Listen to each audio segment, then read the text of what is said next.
Hey, what's good, beautiful people?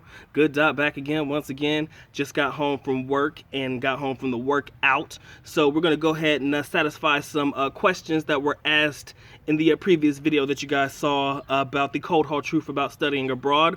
3 questions coming from my boy L Ghost, and then 1 particular question coming from my boy Jeffrey G from a video posted before in reference to jobs and paths that allow time off of work, so that I can answer that. So particular jobs that I think would give you guys ample time for traveling, and also the 3 questions from my boy L Ghost. All right, so L Ghost asked me in the comment section, you can read it yourself. He says, this was an informative video, appreciate that, but I have 3 questions which I think your audience would appreciate.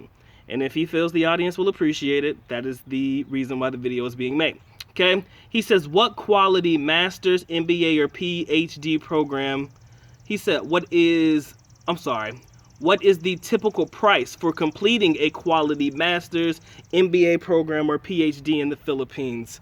Quality. I like the word, emphasis on the word quality. He put that in quotes. Quality, in my personal opinion, is based on preferences and things that you believe are important to you in reference to a master's degree program. For myself, like I said, I graduated from the University of Mindanao. I think the program was pretty good. Can't complain. It was definitely suitable for people who have weekly jobs that work a 9 to 5, that work 5 days a week, because we had classes on Saturday. All right, now you will be dedicating a lot of your time to your thesis. That right there in itself is about a year by itself, year and a half by itself, just focus on the thesis. And you're asked and required to get your thesis and all it, what do I call a thesis? A dissertation. You're gonna get your topic in your first year so that you can go ahead and start working on it, so when it gets to the end game, you're almost there. But that right there is going to be the bulk of your time. You're not going to be in class a lot, but you're going to be doing a lot of out-of-class work. So decent quality programs. It's interesting that you say that, because when I think of quality, I often think of going to the universities that have the well-known names, going to your Ateneos, or going to your De La Salles, your Far Eastern universities, your University of the Philippines, because those are well-named schools.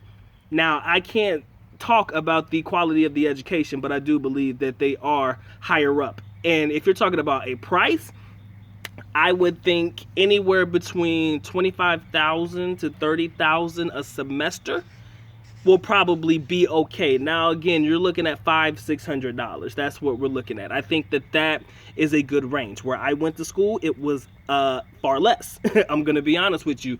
That did not mean that there was a complication or a compromise on the education. It just meant that for the area in which I lived in comparison to the earning potential in the area in which I lived in, they came up to the conclusion that that would be a suitable price economically for the students involved. And again, it's a public university, so it's not owned by any religious group, or it's not like, even Ateneo is a Jesuit, I think that's how you pronounce it,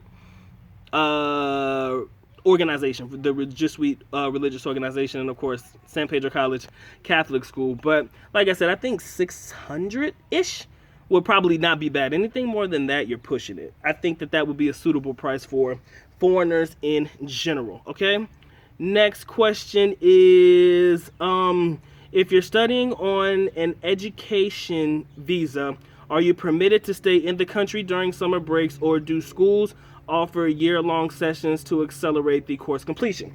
Now, I can tie that all into one. When I did my MBA program and also my master's degree program, I had summer school. And I believe anytime you take your MBA and your DBA, or your master's or your doctorate in any degree, you're going to have summer school. I did not have summer school in my last year, as in my dissertation year, but every year I had summer school. But you're not required to stay. When you get your visa, the Section 9F visa, which I had, right, well, they used to make me extend it every 6 months, aka every semester, but now they've gotten it to the point where you extend it only once a year. You'll pay roughly 13,000 to 15,000 pesos, covers everything. School takes care of all your paperwork. You're good to go. So that covers you for the whole year. The sun's coming in, guys. Just don't worry about the blindness. So you're not required to actually stay, because you're going to get an ACR card like anybody else.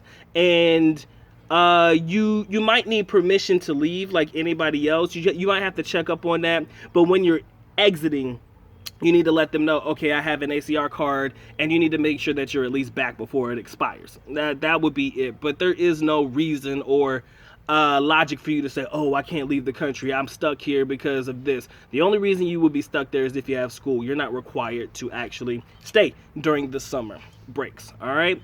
Last question you ask is, do the universities offer on-campus housing? Yes, they do, but it's only for females, and it's not every university. I've only come across campuses where they only offer housing for females. You know, they got female boarding houses, but nothing for the guys, which is not a bad thing. You wouldn't really want to stay on campus anyways. Your freedom and all of the above kind of compromise when you do that, curfews and stuff like that. So I would prefer you stay off campus, nearby. You know, but, you know, it kind of goes towards your freedom and what you want to do. And on campus, like dorms and stuff like that, you don't get that with most universities. You don't really get it like that. And if they do have it, it is for the female students, not necessarily for the males. I've never seen a male dorm. I've seen a male dorm off campus, but I've never seen a male dorm on campus, okay? Then my boy Jeffrey G, which I mentioned before, he says, what about a vlog about jobs and paths that will allow time for travel? Just throwing out the idea. Okay, when it comes to jobs and things that I think that will allow you to travel more throughout the year, I say that you should work for yourself. I know that's easy to say, but I think working for yourself in an online setting is more appropriate. A lot of people say, oh man, I want to be an entrepreneur so I can work for myself. But ultimately, being an entrepreneur being an entrepreneur may mean working for yourself. But if you have a brick and mortar or something that requires you to be there, you can't vacation, man. If you have a restaurant, if you have this or something that requires you to show up and be there every day, you can't go on vacation, because who gonna watch your shit? Then you got to be able to watch somebody that's watching your shit, and then the person that's watching the person that's watching the person that's watching your shit, you know, it becomes a headache. So even when you're on vacation, you may not be able to focus. So when I say jobs that are working for yourself, I say working for yourself in an online setting, aka you are your own boss, aka you are the independent contractor. Being an independent contractor, whether you're doing Upwork, and I know this shit seems like bland and blatant, but I'm just giving you an idea.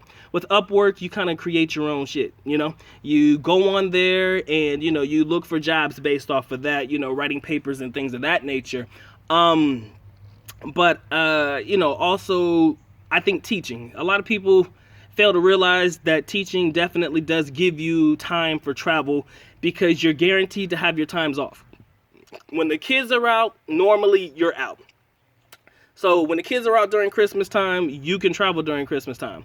When the kids are out during summer vacation, you can travel during summer vacation. Excuse me. Yeah, give or take a couple, maybe a week or so. I think after the kids get out this time around, teachers are required to stay for at least a week, and then they're out of school, so they'll come the week after the kids get out and everything will be good to go. But ultimately, being a teacher does give you the time to actually travel as well. I think that a lot of people sleep on that. A lot of people don't want to be in the education field, period. I understand why. I got a video coming on that very, very soon. But yeah, those are it. Anything you want to add, comment down below. I think that, you know, being an independent contractor, period, something that allows you to work when you want to and then not work when you don't want to.